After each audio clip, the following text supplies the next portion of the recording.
Pengertian teks fantasi adalah teks yang memuat cerita imajinatif, imajiner, cerita yang tidak nyata.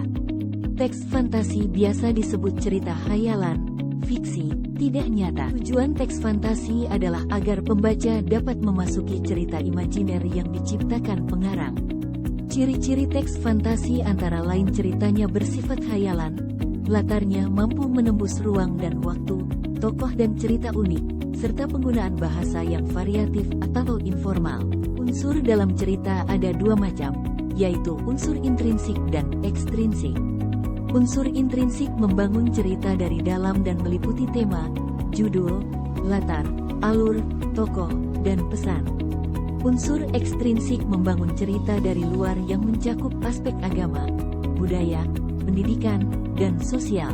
Struktur teks fantasi meliputi orientasi, komplikasi, dan resolusi. Orientasi memperkenalkan karakter, setting, plot, dan lain-lain. Komplikasi adalah masalah yang saling bertentangan dalam cerita. Resolusi adalah penyelesaian masalah-masalah tersebut. Total fantasi dan fantasi irisan adalah dua jenis teks fantasi. Total fantasi merupakan cerita khayalan berdasarkan kehidupan nyata, sedangkan fantasi irisan merupakan cerita khayalan berdasarkan peristiwa yang pernah terjadi dalam kehidupan nyata. Contoh teks fantasi antara lain Spider-Man, Iron Man, dan lain-lain.